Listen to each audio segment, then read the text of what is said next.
All right, we're on. We're live. Let's What's go. good? Let's do it. Let's do it. Where do we want to get started besides talking about the debauchery that happened yesterday for all of us? I don't know what you're talking about. How'd you get into subscriptions, Milad? So, I've been in reoccurring for a while, and reoccurring went back to when I had my agency. So, the day I learned that, like, when shit hits the fans, and having continuity and having rebuilds coming in could, like, be your lifesaver. That was the day I was like, all right, any business I ever get into, I'm going to have reoccurring revenue. So then when I got into e-commerce about like 3 years ago, I was like, all right, let's figure out this e-commerce game. Let's figure out how to acquire customers and everything, and then let's figure out how to implement some sort of reoccurring revenue into it. So, Right. That's sick. That's kind of the same situation we had where we noticed, especially in our field of drop shipping, the biggest problem is inconsistent income because you have so many ups and downs, either with merchant processors, with advertising accounts, things like this.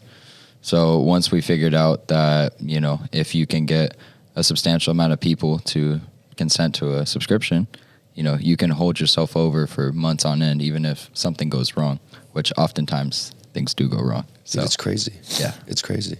And plus, it's a whole different game, right? Yes. Like, a lot of people in the e-commerce world are so focused on just making that initial upfront money. And they're like, all right, here's our margin.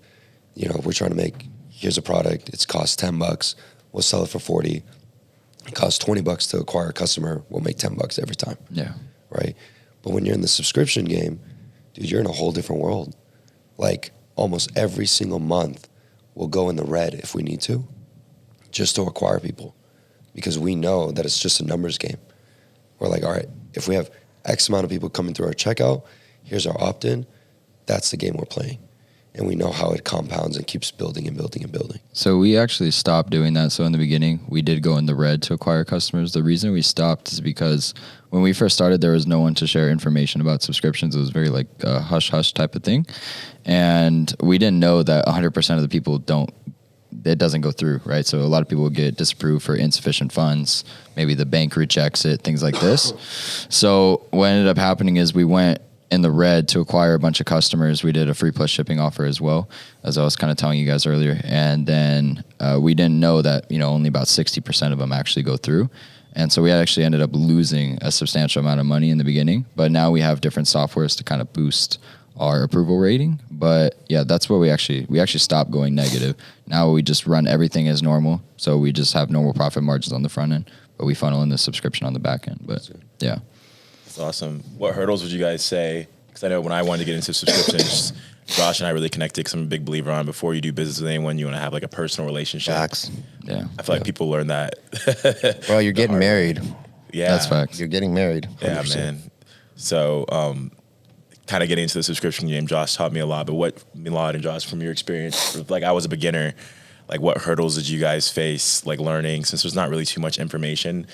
I feel like the subscription space is kind of similar to like the affiliate space. I know Los, you're 100%. savage with affiliate, and people kind of like want to keep the sauce to themselves. So what like were the biggest hurdles that you experienced, like learning, going through the in and out? So there's not really like a blueprint to like do that per se. Yeah, well, at least when I first started, we were just talking about RDR, which is Rapid Dispute Resolution. It's a program through Visa. That wasn't even a thing when I first started.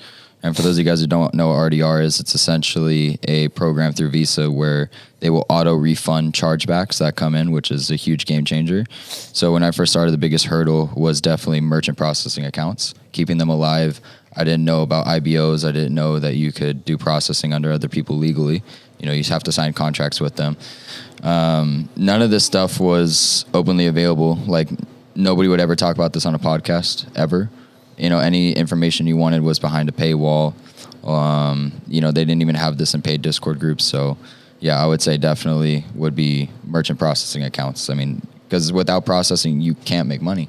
You can always find another traffic source, but if you can't accept money into your business, you're dead. Yeah. Yeah. Yeah, I would definitely say there's not a lot of information out there. So for us, it was just, you know, one thing after another. Like, it was just figuring out what steps need to be implemented. And whatever hurdles you come across, you're like, all right, there's a solution out there. You just got to figure out what that solution is. So, merchant processing was definitely one of them.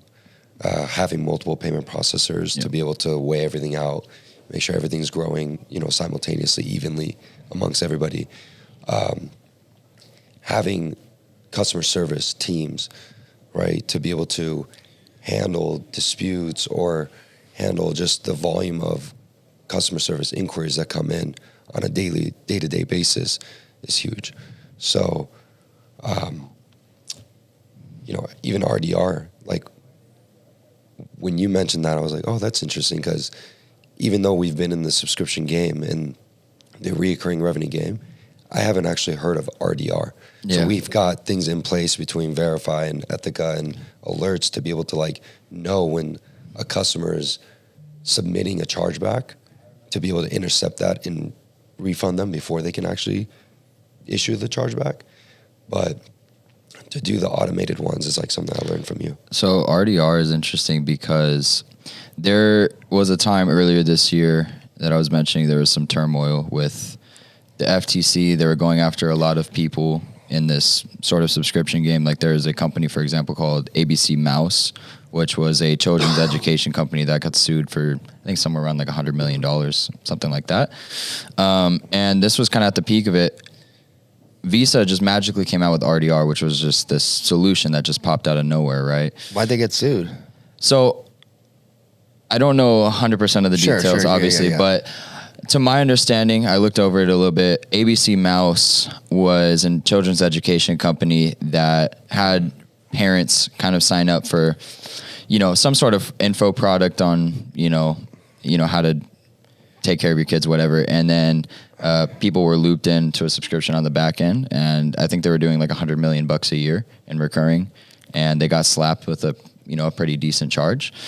I guess they're fine now. It's just the cost of doing business, I guess, at that point. But Visa just magically came out, with RDR at the peak of everything, right? And right now, the way I describe RDR is it's a chargeback wrapped as a present, right? Because if an underwriter looks at your statement and they see, let's say you have 10 chargebacks, but you have 1,000 RDRs, they know that that's 1,000 chargebacks, but technically speaking, they're wrapped in a present. It just looks nicer.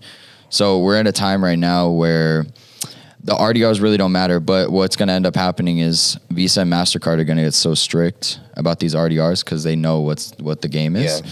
So what's going to end up happening is that these underwriters on these processors are going to start looking at your statement and they're going to start counting RDRs as chargebacks, right? Because it's just not fair if your chargeback rate's under 1%, but you have 500 RDRs for the month. It just doesn't make sense for them to underwrite you properly. Right. That's crazy. Well, with those affiliate offers, I was talking to some of my buddies that run a lot of affiliate, and something I learned is a lot of them are running recurring, which is how they're able to force con give CPA. Yeah. What has been your experience? Because I know you said you did some webinars of ClickBank and stuff. So the relationship I had with them was kind of like a joint venture. Right. So basically, obviously, they're the biggest affiliate connection kind of offer company, and my buddy back that I knew that worked there back then was yo, you should pitch to them that we'll make an info course on how to become an affiliate and use this or whatever, and then we'll call it ClickBank University. And so they already kind of had something, but I was good at the back end stuff, so I was we'll build a back end for it, and I was great. I was crushing webinars back then, so I was I'll do webinars for it. So crazily enough, they gave us their email list or manage the list, build the offer, and we'll JV on it, right? And so with that, it was just kind of more like a joint venture kind of relationship thing. But on the affiliate side, there's a lot of affiliate. The way those kind of affiliate, there's so many different ways to look at an affiliate now. A creator, I think, is now the best affiliate in the world. They just don't know it, right? And they're also the best person that could build a brand. But those gangster CPL, CPA kind of affiliates and stuff like that, dude, it's fucking Harvard, like fighting that kind of situation. They're stealing your stuff. They're like DDoSing you. At the same time, they're ripping your page while they DDoS you, so they can have a better page because your page already converts. It's forced continuity. It's aggressive, and I mean their target market is always like moms that live in Boise, Idaho, that like the weight loss that like pills. kind of like figured out how to use Gmail and MSN whatever, and like they're getting ripped or whatever. So I never really ran those offers. I used that logic to like apply it with like influencers. Right. So when I had like my supplement companies, like one of the ways that I did recurring with one of the supplement companies that we sold is I had a big ass influencer. I have like NDAs and stuff, so I can't say who, but like I'll tell you guys offline. But I had a big influencer, and I was like, listen, here's what we're gonna do. We're gonna create. He had like 3 million fans on Insta and another 2.5 on like YouTube, right? So I was like, let's create this contest on finding the next version of you, male and female, and they're going to be the faces of this supplement company. And you hashtag this and do this whole thing, make these videos. It blew up, right? Like we had all these people coming in. Our email list went crazy, right? Because we did it as a competition. So we used like, I think it was like Gleam.io, and like we had like prizes and stuff. And then we picked 2 people, male and female, and we launched it. And we're like, yo, that doesn't mean you can't be a part of the game, blah, blah, blah. If you join our ambassador program, you're going to get this private Facebook group, this. All you have to do to be a subscriber is buy the greens and have the greens on recurring. That day we did $125,000 on recurring. Yeah. And so like it launched like, cause we used all that influence and we built the scenario to like create the recurring, you know what I mean? And that's, I think something like people never think on, like they're always just trying to force, everything is just always ads, but like it's really acquisition and like telling the story and like trying to find the best way to like do it. Because if we could have just said like, hey, there's an ambassador program, I know they're not going to sell it. They're not going to be good at it. And if you look at like First Form, the best actual reason that they have recurring is because to be like whatever their First Form people are called, you have to be on subscription for a supplement. Right. That's how they make money. They're selling a little bit here and there, sure, from their top guys, and those guys get paid tens of thousands of dollars to actually do the work. The other guys that want to be Legionnaires or whatever, they're like, yeah, I'm in it. So's Jason Poston and this and that. I'm like, yeah, but you ain't selling shit. The way they make money is because you have to be on subscription to even say the words, right? And so you create the culture, and that's the subscription. And so our subscription lasted like 7 months because people loved the person. And like, if you make more content and you go in that group, like they'll pay for another month and try to sell another thing. Or maybe they won't, but they'll feel like, yo, I can get this just because I'm a part of this community, you know? Yeah. It reminds me of Herbalife. Yeah. For sure. That's like the first thing I'm thinking about. Yeah. Like, oh. Yeah. That's what they did. That's what I see one thing really being big, like going this decade's like we'll be halfway done in like a couple of years, right? With brands, not drop shipping stores, but actual brands that have those founders behind it. One of the biggest brands I scaled back when I was running an agency was a African American skincare brand. And the whole angle that that the brand took was like, oh, my wife was basically like, I made this product because my wife was struggling with eczema. So like it was like a scientist-based angle, and then they would do drops for their skincare. So it was like you have like that founder, that attractive character, involving that with scarcity. I feel like that works for really any offer, even with like launching a course, right? 100%, bro. I mean, dude, like at one point when we used to own 4 out of 5 of the top keto offers on Facebook. And from there, we turned into supplements and sold out or whatever. One like huge marketer owned one. We owned the other 4. It was a black dude. It was a scientist. It was a famous person and a fat guy that got ripped. Totally different characters. Right. And they were buying totally different conversions. The course, the content, the subscriptions, the upsells, it was all the same. And people would be like, yo, like, I got it from him. Oh, that guy sucks, whatever. And I'm laughing. I'm like, you bought it from me, guys. All the same. You know? Yeah. We did it too, like with supplements. There was I owned 2 supplements at a time. And at one point, these guys owned the same one.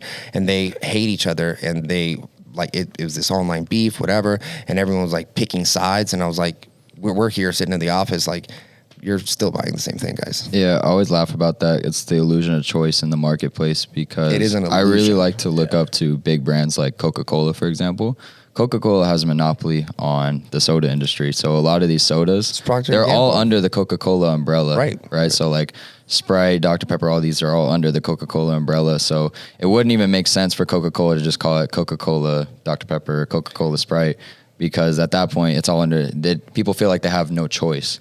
But realistically, if you go to do Sprite and you're like, oh, I'm a Sprite fan, you're still feeding the Coca-Cola company. It's Right. all the same thing, which is what we do with e-commerce. Even at a bigger level, right? Like this whole thing that happened with Balenciaga. Yep. Like everyone's like, "Yo, burn Balenciaga." We were just talking about this. That's hilarious, Yeah, homie. people were roasting me. I was wearing Balenci last night. Yeah. Like, Right, and let's burn that. Dope. So burn Gucci, burn Alexander That's what I'm McQueen, saying. Burn Louis, burn it all. But you don't know that they own all of it. It's all under the same umbrella. You ever seen the image that went kind of viral? But it shows like all the different like big brands. Yeah. And, like all the little ones Yep. under them, like Lay's and everything like that. It's just a web I always that see- all interconnects. Yeah. I think it's so interesting when you see that. You're like, okay, here's the big brands, but then all the little like micro brands underneath, like Dasani is owned by Pepsi, right? Like all these big brands really own all these micro ones. And I also think that that's really the play, right? 100%. Oh, it has to be. From a big corporate standpoint, right? Like it's acquiring those micro brands that people relate to, right? It's the small independent brands that, you know, end up having the highest valuation at the end of the day because they have that market share. And people don't get that. Like we have a guy in Powerhouse who has a high-end jewelry line, like very high-end. And I was like, awesome. Why don't you make it really cheap and put it on Amazon? He's like, oh, well, completely crush the value. I was like, no, I know. Someone else is buying cheap jewelry. Why don't you just do that and call it something else? He's like, oh, that's not what we are. I'm not saying this company. You know how to source it, know how to do it. Just do it and then have a mid-tier one. And he launched 2 more and he 4X'd his company because it's different demos. It's different things. It's different relationship. If you have the source, the situation, the everything, just do that more. Just do that again. That's why I had all those key. I was like, what if we just did this again and then again and then again? Literally, like my buddy, I'm not going to say the brand, but it's like probably one of the biggest men's wallet brands that we all know of, right? My buddy, he runs their Amazon, like, and they have a monopoly on the men's wallet industry on Amazon, and just like really in general, like functional wallets, right? So they have their brand, which is like, they think of their brand as like the Louis Vuitton of men's wallets, and then they have the Cole Haan, the Michael Kors, but it's all the same product, just a different price point for the products, but they just have it under a different brand. So like they own all the listings pretty much. Yeah, man. I mean, I think it's this. If once you get into like business logic, right? You're like, okay, like this is working. What if I did this again? Like, what if? And people never think on that, or like creating like vertical integration for stuff. Like I was talking to a guy that was here yesterday, and he's like, man, you do a lot of stuff. I was like, no, I don't. I just solve the next problem for the same person. Yeah. You know, like you have all these companies. Yeah. Because you have all these problems. You're going to find a solution from someone else. I know your problem, like to the core. What if I just created that solution for you in house? You already trust me. So you'll go here and then you'll go there. And then you can kind of walk through the whole thing. You can leave. And I totally get that. Yeah. And some will, but the whole thing is you will be purchasing this or something else from someone else. Might as well be us. And then you have a company like Apple that creates the problem and then sells the solution. Yeah. They're the masters of that. I cannot believe how many products they've come out with that I'm just like, wow, I need this now. And dude, they're the ones who created the when problem. they changed the charger, dude, I was Oh like, my God. bro, perfect example. like what's wrong? Why do you hate us? You know, dude, you know, But it's a way for them to make extra money. no, I get it. Like, They're Like incredible. what do you do? Keep selling iPhones? their headphones alone do a couple bill, like 4 or 5 That's bills. their Billion best is selling bigger than product. some other companies. Nuts. Most. Yeah. It's insanity, bro.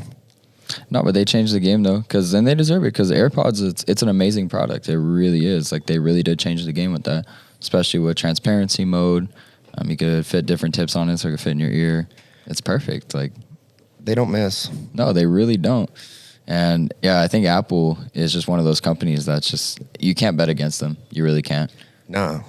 Yeah, the fact that for example, the fact that people will openly admit, especially in the United States, because everyone in the United States is very loyal to Apple. If right? you have that green text, yeah, Yo, it's I don't know if we should stay friends. exactly. But you know what? I love the rivalry. Like There is no There's no rivalry. rivalry. There's There's no there's competition. them and then there's us. Hold on. No, there's no competition, right? But so like I don't know if you all noticed this recently, but Android essentially made it. So before, anytime you used to react to It says the written whole text, thing. it would say the same thing. Yeah. Right? And that would be the biggest annoyance. So what did Android do? They made it so now they I don't know, I don't intercept have that one. and the reaction shows up. So rather than having that big text that repeats it, the reaction shows up. But now what did Android do? They pulled the same move on Apple. So now if Android users react to iPhone users, they get that big text. Yeah, but they have an Android. The crazy thing is that people will openly admit that Android has infinite more functionality than Apple. Like you can do anything. Like you can customize it all you want, but none of us will switch over. It's Never. just, but that just goes to show they created such an incredible culture. Yeah. Through Apple products that we are willing to admit that Android has a superior product, but we are not willing to move over. Not only that, you're I was- low key disgusted if your friend Yeah, has like, one. you Exactly. Like low key, like, dude, you text your other friends, bro. He's got an Android. It shows you up. can get in the group message. It's like he And has group- SARMs or yeah, something, group text SARM? message. The other thing or is- SARS, whatever. Dude, I'm a sucker for AirDrop. Yeah. Like I'm a sucker for AirDrop. It simplifies my life. So just the simple fact of like me being able to have my Mac and my phone and see something from my Mac and drop it on my phone or from my phone to my Mac, dude, I love that. Innovation at its finest. Yeah. Literally. Android could never. It's terrible, man. It's terrible.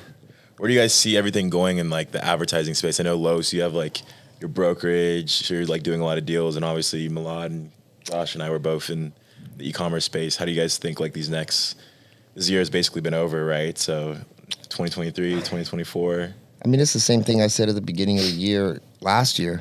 You know, CPAs are going to go up. Your average order value has to be higher. You have to start looking and quantifying for some companies, like instead of like cost for like, what's, your CPA, like what's the LTV on this? Like how long could I go negative if I want to scale? Like the biggest guys, like, we have a software business in the real estate stuff. We go negative like 57 days, right? And we know that then it starts to activate. And like you're playing against people that want to spend more money than you. They will go negative, right? And like the whole, and you can probably talk more on the drop shipping because I don't drop ship, but like building stuff, I don't mind losing money. I'm gaining data. I'm understanding like the concept of like, like you have to spend money. That's why it's when people get started, like, yo, how do I get started? I'm like, get a job. I don't know how to tell you this because you need credit card debt. You need to like run something. Like I don't know how to start something like, because I'm talking every time I start something, it's for scale, right? So like I don't know how to start something and like tickle it around because there's no money to like make decisions, you know what I mean? And so people have to be more aggressive. They have to start looking at alternative sources of acquisition as well. Like we're looking at spending money on Spotify. We're looking at spending money on media. We're building a media company and we're buying newsletters because someone already acquired that specific person for that specific vertical in e-commerce and in like digital and different services and stuff like that. We're looking at like more joint ventures, like old school type of situations on like the affiliates and different things like that as well. You can't be naive enough to think like, yeah, no, like if I just like test a new creative, my numbers are gonna look different. Nah, they ain't, homie. And if you go on YouTube, it's more expensive. And if you go on TikTok, it's less quality of people. It is volume, but like you know this now. Like you can't pretend. It's not your agency. It's not your media buyer. It's you not changing. It's you not trying to create new solutions, not making more SKUs or more products and forcing actualization of a lifetime value. And like you not trying to like zap your lead and like sending affiliate offers from another thing so you can create more revenue to allocate that capital into ads. Like it's nothing's going to change. Just the weak people are going to die. Right. I think what you said is really important is people need to look at alternative traffic sources. So a lot of people think that Facebook, Google, and TikTok is everything. It's your starter kit. But I asked them, when's the last time you've tried Pinterest ads? When's the last time you tried Taboola ads? When's the last When time do you you go tried native? Yeah. Snapchat ads? For example, I was helping my friend's dad with a Nutra company he has. He does $700K a month only with radio ads. When's the last time you Bro, heard someone? we run a girl that does SiriusXM. We run their ads and stuff, but SiriusXM matches our ads. $2 million a month. Exactly. But nobody wants to talk about that. Everyone only wants to talk about Facebook. I'll tell you about it too because it only hits easy for to like talk African American. crushes. We'll talk That's a about great it. offer. I think Yeah. it's easy to talk about Facebook, but at the end of the day, the principles all stay the same. Yeah. Right? As a business owner, you should always be testing different things.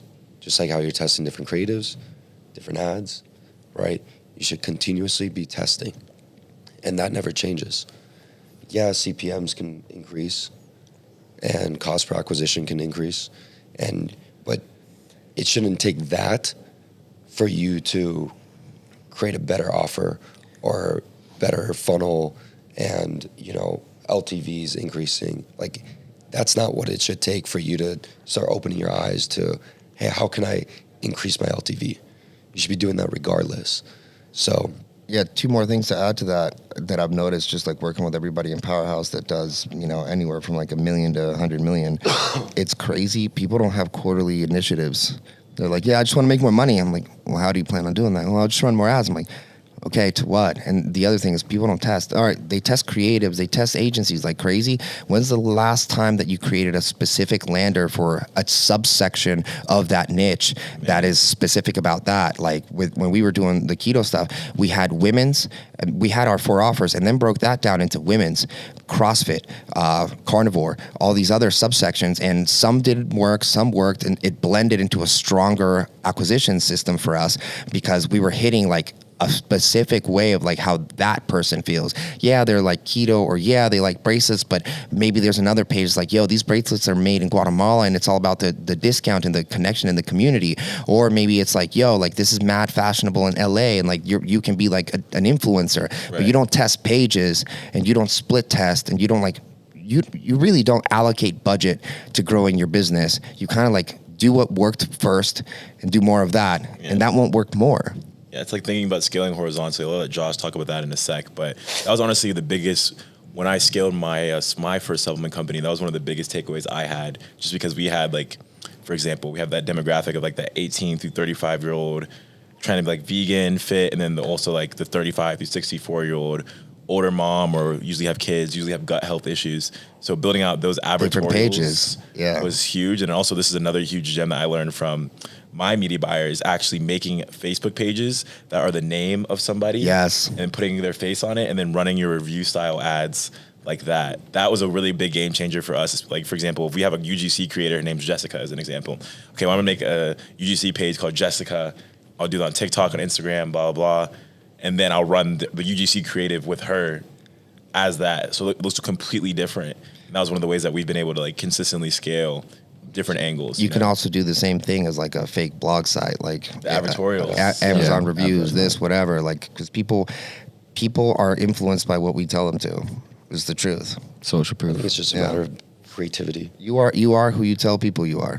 Yeah. That is exactly who you are, even if you're not that person or not that product or not anything. Whatever you tell people, if you tell them enough, it's belief. I always tell people, I'm like, the reason you love your mom and dad is it's fucking media based. It's impressions. Like, you have more impressions with your family than you do whatever. The reason you're best friends because of impressions. If your best friend moves to Poughkeepsie, you have a new best friend. I love them, but impressions stop. It's all impressions. 100%. And I think what you're saying too is like, if you say something enough, it'll happen. So for example, I think someone who's really good at this is Ty Lopez. Mm-hmm. He said the same thing over and over, $47 in his bank account, blah, blah, blah, blah. And if you do say it enough, it will resonate. And like, for example, another really good person, Gary Vee, Grant Cardone, they're really good at the messaging, and they can, you can transcribe that into an online brand. You could transcribe that into a personal brand. Right. If you say it enough, it will resonate. The same process works for anything, because what we do is sell stuff on the internet. Yeah. That's really it. It can be anything, an advertorial, a ad, digital, physical, services. It doesn't matter. It's the same process that you use the whole time. Do we ever really talk about running ads for physical products versus information-based products? And then one thing I think would be really good to discuss is, like, from everyone's perspective, the main things that add value to a brand. I know you've been selling a lot of businesses. It's not even a brand. Like, it doesn't have to be a physical brand, right? But what do you guys think when you're looking to exit a business, like the main value levers so you can pull?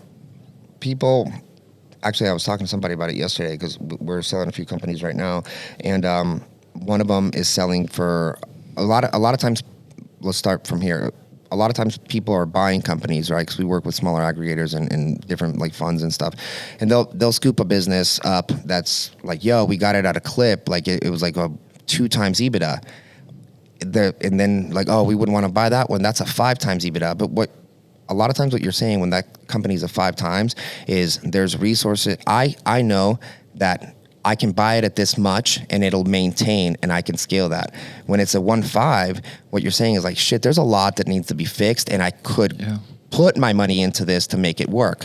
Alternatively, you could put your money into it and it could go down, right? And so you have to have subscription. You have to have SOPs. Sometimes it's acquisition of people, so it's an acqui-hire kind of situation.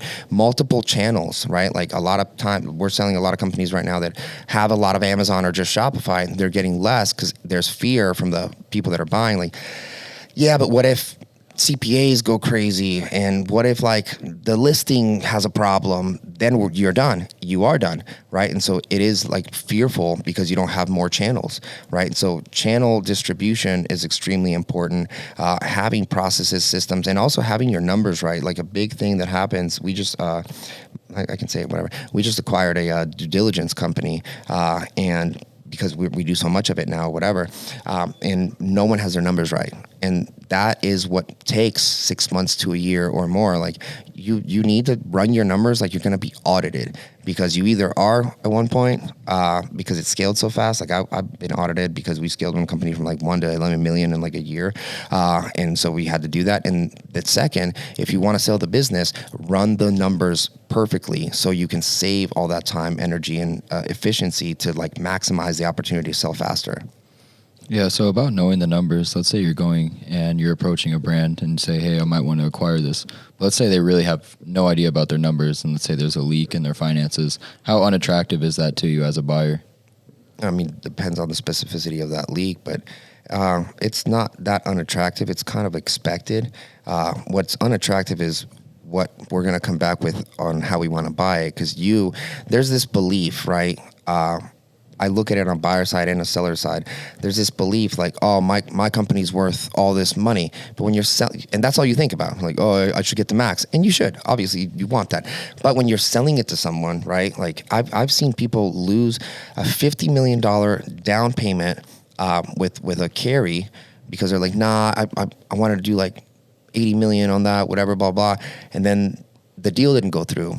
You arrogant fuck. And now that company can't be sold. Yeah. Right. I've seen another deal where I've seen 60 opportunities for like letters of intent, and like, no, I think we can go bigger, and it doesn't sell. Like, a big thing is you got to, like, one is the opportunity of acquisition. Fucking sell it, because clearly you know how to do this. You could do it again. Now you have firepower is all it is, and you have momentum and you have peace, because you wake up different.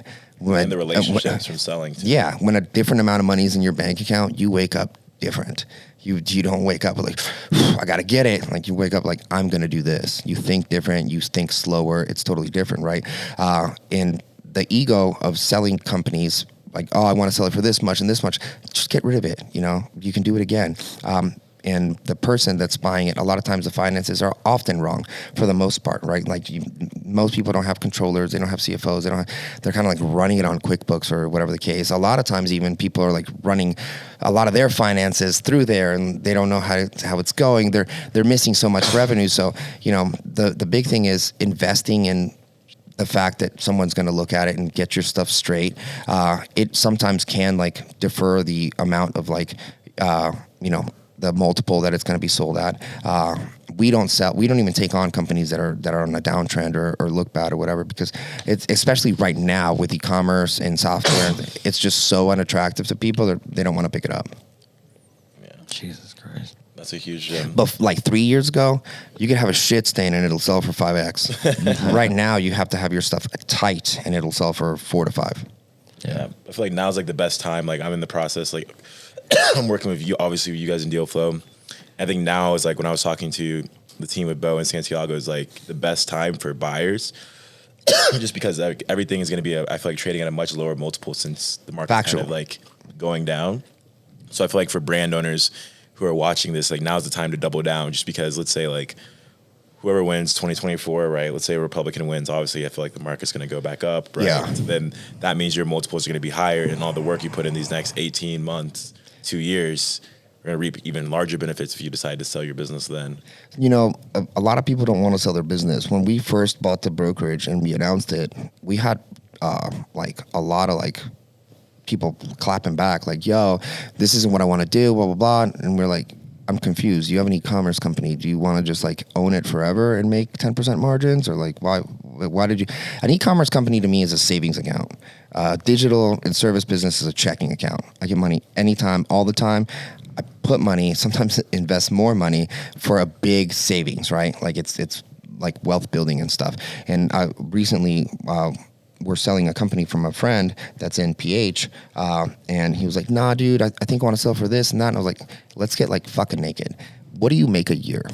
I know what the company makes. What do you take home? Well, I was like, it's a one number answer, bro. It's not a well, it's a, what did your tax fucking numbers say? This much. I was like, cool. Love that. What if I gave you 25 times that in 6 months? Do you want to work on this company for 25 more years making that? Or do you want me to give you 25 times that number right now? He's like, oh, we'll obviously do it. I was like, you just said you wouldn't though.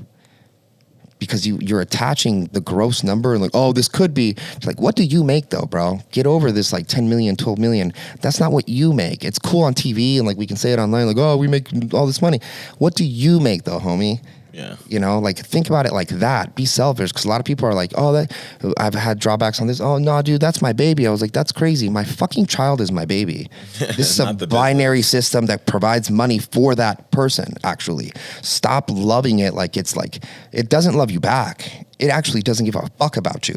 So treat it like a number, and like you'll have better relationship with your team because there's no fights, right? Like there's a mission, there's an objective, there's KPIs.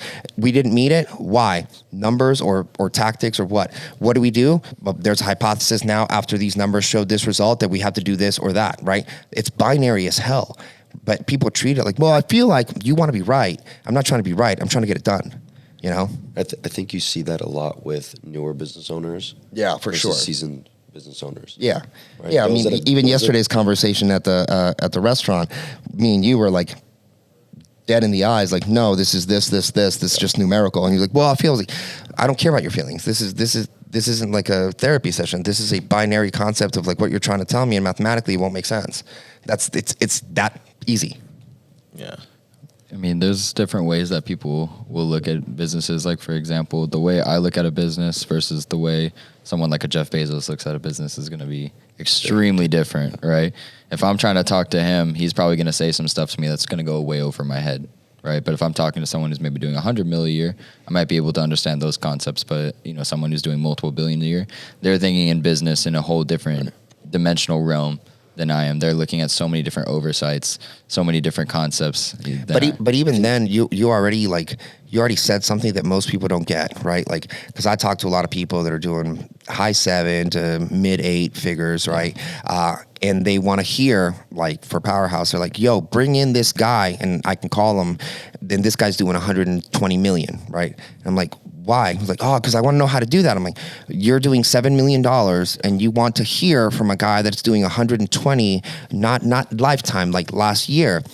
None of his efforts are applicable to you. Right. Also, so you know, he doesn't actually work. He's making decisions, and his team that you'll never meet is actually clicking the buttons. And the team's lesser thans are actually where you need to start having that conversation, because that's the equivalent of where you guys are. So why would I bring him in? It's like, oh, well, he's sick. Like, I want to do this. How much capital do you have to allocate extra than just ads on Facebook and YouTube? Like, why would I bring him in? It makes what he's doing is not pertinent to like your efforts in this company today. Makes no sense. No, I think it goes into choosing your mentors wisely. Right. So like when I got into the whole like, when this whole like world opened up to me of like how I can find mentors and learn from other people, and I started investing in self-education and putting myself into different communities. The biggest thing was if you're not making $100 grand, don't go trying to seek advice from the guy that's doing $10 million. Right. Seek advice from the guy that's already made $100 grand, right? And then once you make $100 grand, the next level is, $1 million. So it's like, all right, you want to make $1 million in your business, find the guy that's done $1 million, not 100 million. You'll learn more from the person that is, closer in proximity, but has attained that level than the guy that's, $100 million business and you haven't even hit $1 million yet. Yeah. One thing that I took away from this conversation, also just like from the people that I know successful, for example, like we paid Grant and Brandon Dawson to like learn from them, is those people that are hitting those crazy numbers, like even with you guys and Los, right? Your team, you're only going to grow as good as your team is. And that's one of my biggest focuses for going into next year, right? Just because you can only, like, if you want to call those bigger shots, like even if, like, I love the show Billions, right? Like you look at that show, like their team is freaking insane and stacked. So that's also how you're able to hit those new levels, So yeah, I was having a conversation with someone last night about something like this, and it's like, for me, my goal is very different. Like, dude, I want to do as least amount as possible. That is my goal, right?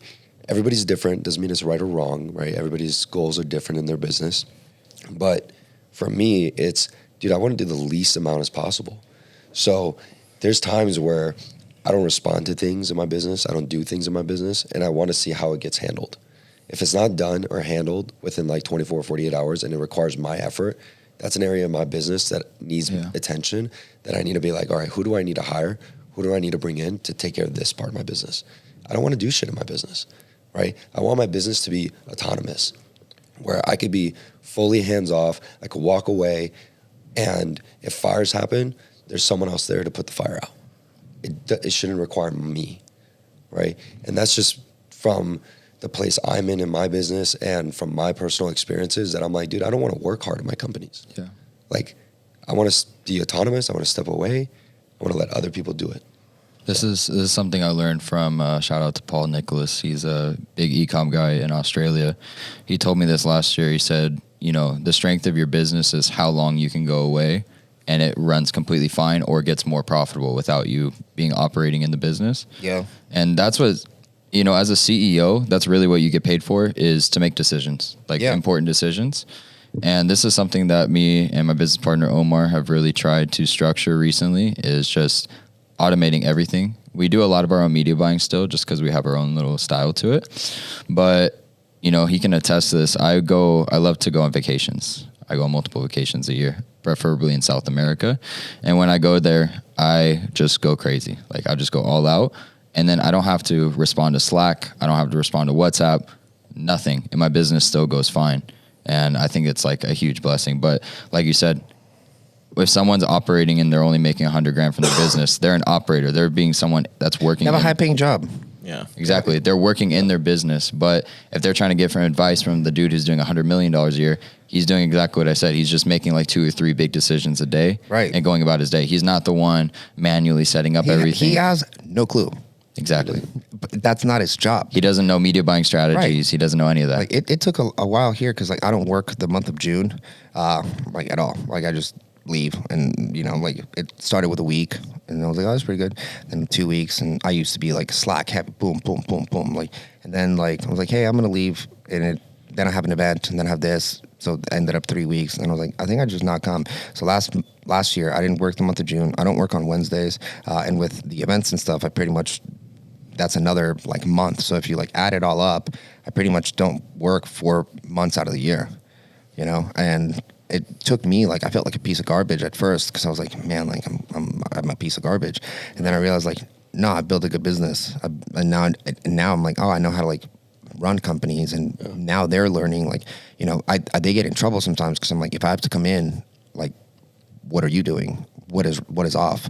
I shouldn't have to come in for a lot of stuff. Not because I'm being lazy. I have other companies. I'm working a lot on the brokerage, and and sometimes I don't do anything. Whatever. It's what I spent all the money for. It's what I bought people out for. It's people think oh, you're lazy, you're doing this. Dude, I sacrificed my ass off to kind of start being here. You know what I mean? Like, it's not even like I'm trying to be, and I'm hungrier. And there's one guarantee, and that's your fucking check, not mine. You know, like if anything really happened, I'm the first one to be like, no, I won't eat, but you're going to get fed. So people don't look at it like that. You know, they look at it as like, oh, like you guys are lazy, you're doing this and that. I was like, dude, like we're always starving. I think they just haven't crossed that bridge yet, right? Like, it's at the end of the day, it's business, right? Why do you want to work in your business? So for me, you know, when I had my agency and, you know, things happened the way they did, and I took like a year off. And in that year, I was reflecting on like my company and like, because for a long time, all I ever thought I wanted was to become the CEO, hire a bunch of people, get this big office, you know, have a bunch of people working for me. And I did that, but I was so unhappy. And I sacrificed a lot to build that business, but ultimately I sacrificed my own joy, my own happiness, and, you know, the time that I had with my daughter and all these things. And so when I took that time off, I was like, what's the biggest lesson that I took away from building that business?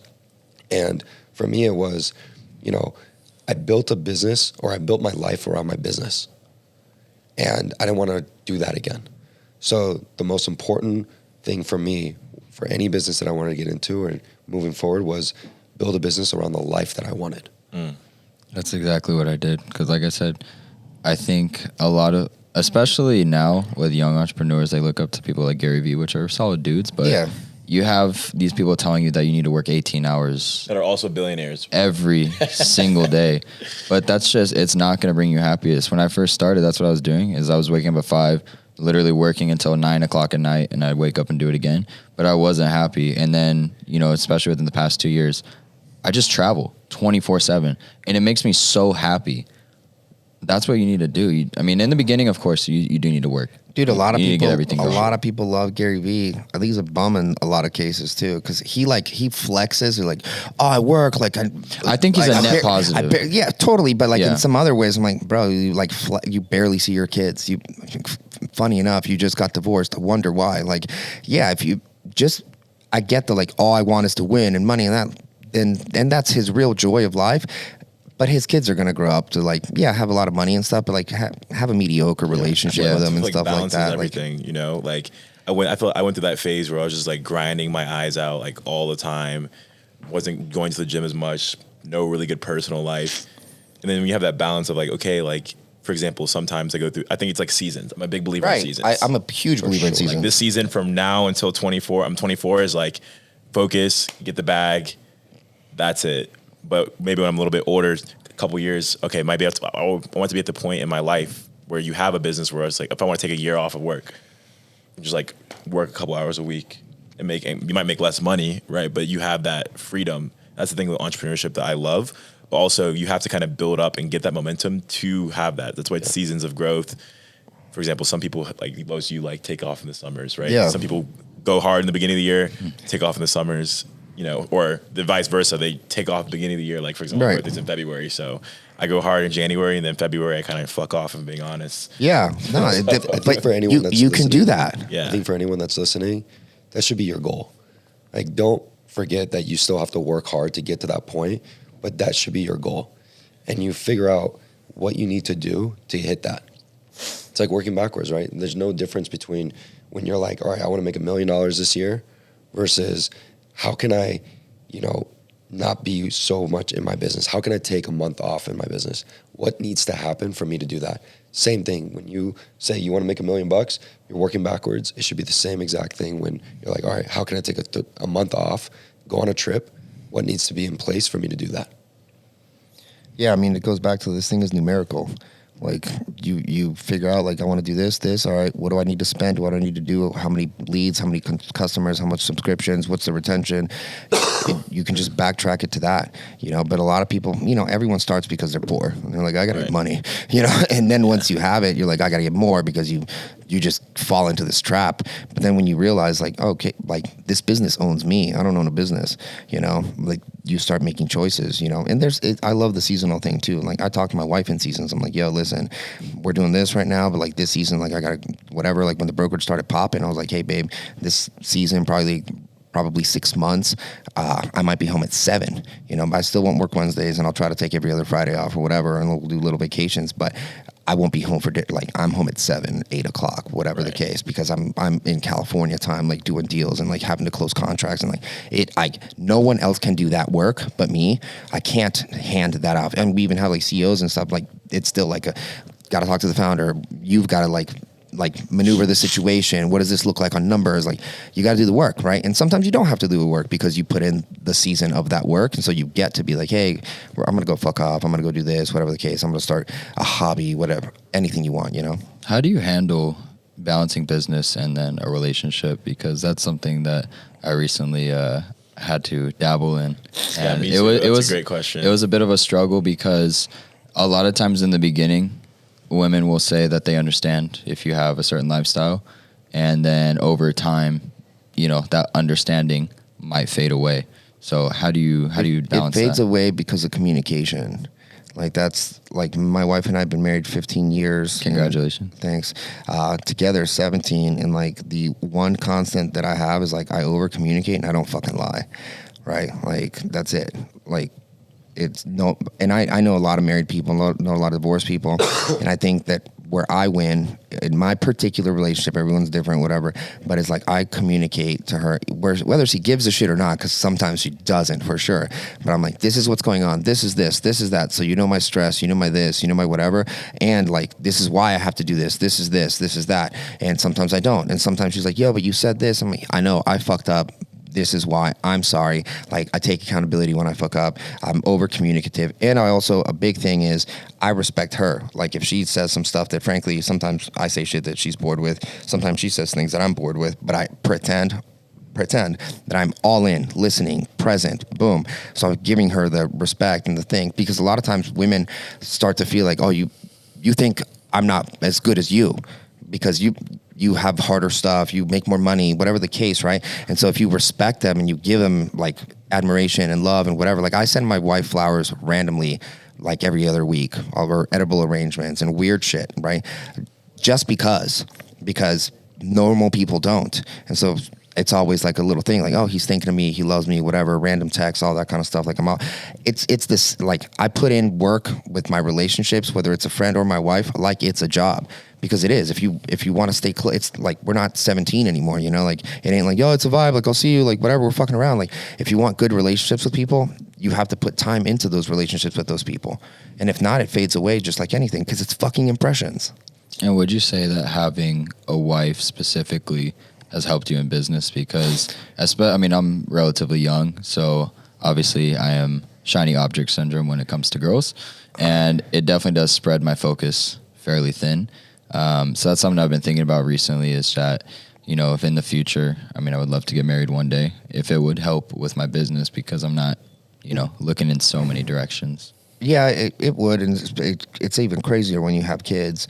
But yeah, it did. The reason I also, like my wife and I have a great relationship is like I had like my first 7-figure business when I was like 19 or 20. Yeah. And then it ran. And then when we got married, it was 2008, and I lost that business, and it wasn't e-com. It was drop shipping, but then I turned it into an actual service company, like for home automation and electronics and stuff.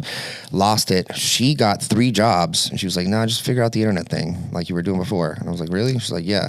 And so like we have like mad trust and support. I actually, when we got married and that happened, I was like, we should get divorced because you're hot. You have like all this good stuff going for you. I can stay in couches and figure this shit out. She was like, you're ridiculous. I was like, no, I thought it was being like amazing, right? And she's like, you're a fucking idiot.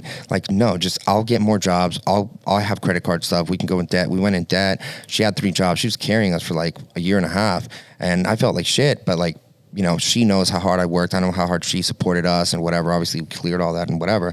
But so there's this relationship of like we've eaten shit together, and I think in general, whether with your spouse or anybody, relationship, work, the best people in the world are people that have fucking lost everything they've gained first, because then you work on like I'll never have that shit happen to me again.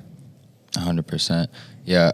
From what I've noticed is that what you said, the best relationships are ones where, you kind of come up together, and you had like a downfall and she was there with you. Yeah. One of the big issues I'm having right now is that any girl that I have from here on out, they weren't with me from the beginning.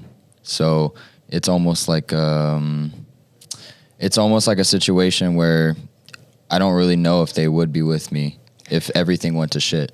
Right, but you also don't have to show your whole cards. Yeah, I was gonna say, I you know have to you live play in your Miami, wealth. but you can be honestly, and I don't know because on the hanging out side of stuff, if you acted more humble, if you like, I know how Miami works, right? But if you take it down and like just chill and don't talk about work and like take it easy, they don't have to know. You know, you might have a dope condo or penthouse or whatever, probably a nice car. Honestly, it's nice that in Miami that might be your dad's money or that might be some like debt or whatever, right? So like no one knows because everyone lives this like facade in Miami. But I think it's like not letting people know where you are. I used to have to lie to people because like they wouldn't be my friends if I like didn't because of the discrepancy of like revenue and shit. They're like, oh, you're an asshole, you're conceited. I'm like, no, this is like my life. This is what I'm dealing with. I'm proud of some stuff, and me being proud of something would be flaunting or boasting. I'm like, dude, like you just told me something, but what you're proud of is there's a big gap on what I'm proud of and whatever, you know what I mean?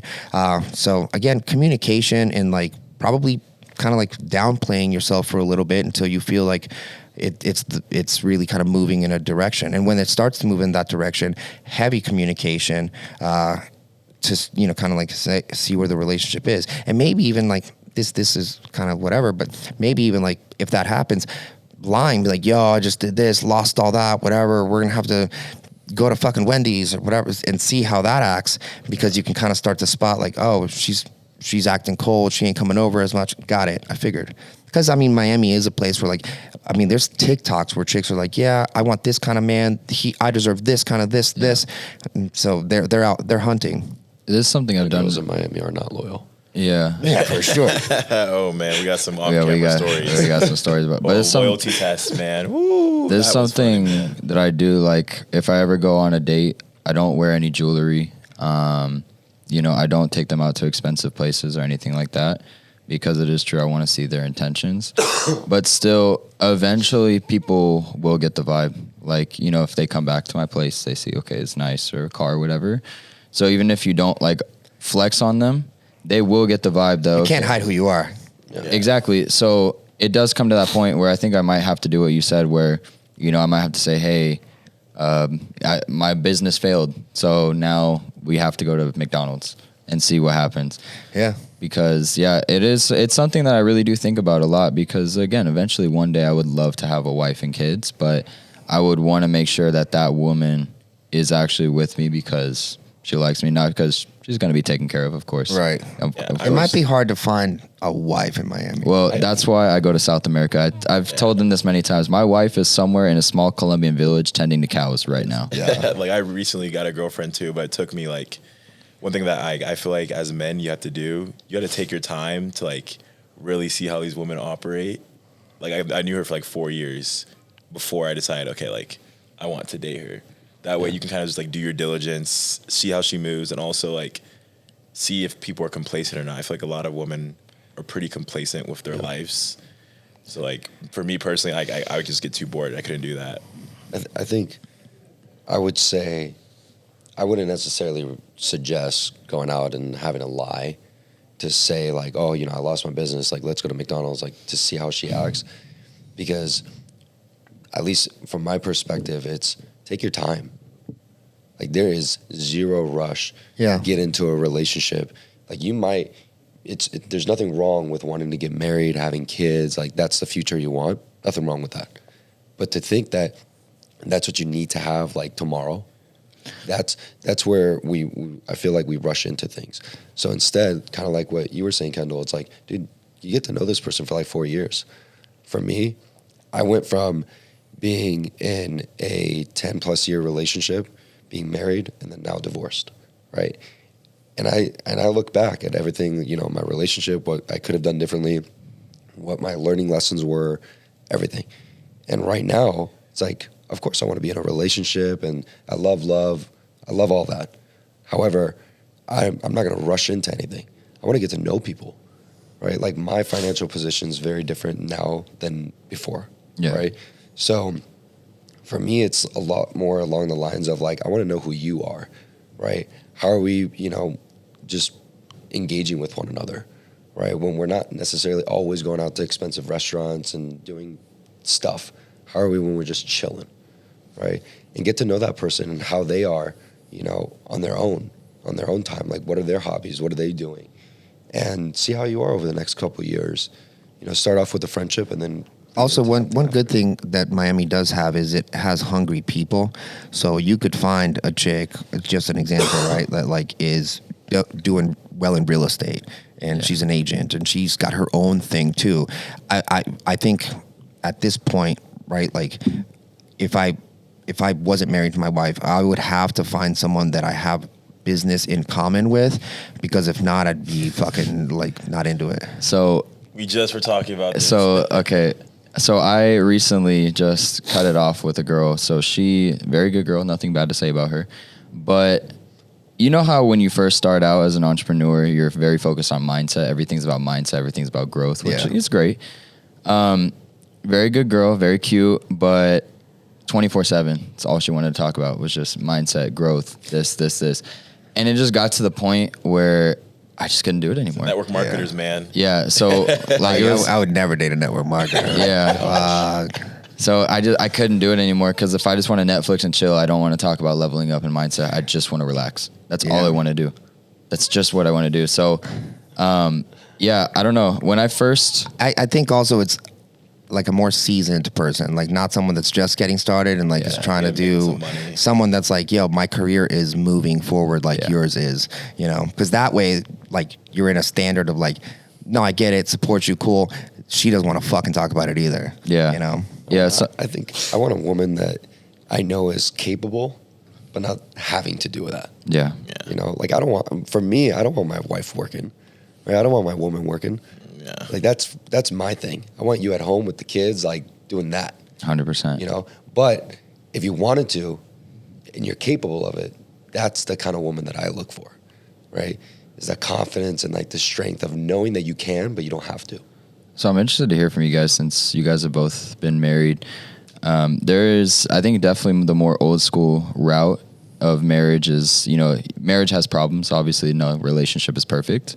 But I think the more old school route is that if you have problems, you work through them with your partner. And I think the more new school approach, I should say, is that if someone gives you problems, you upgrade and you move on to the next person. So what do you guys feel about work? Like, what's the boundary point of working it out versus, okay, you need to move on and get to someone else? I don't know. I've been married for 15 years.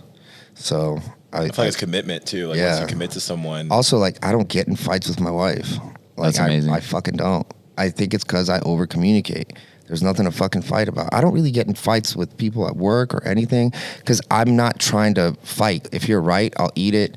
If I'm right and you don't want to hear it, I'll stop it. Like a lot of times fights is wanting to be heard, and that's what keeps, so do I. And then it's disrespect, and then it's fucking aggressiveness.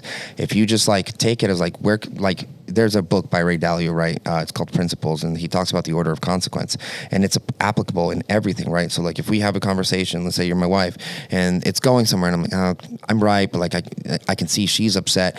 I can beat it, and I can try to be right. This will turn into a fight. That can turn into not talking. That can turn into this. Like, there's 3 more fucking things that I have to deal with. Or I can be like, yo, I know, we're getting heated. I'm sorry. And you stop it.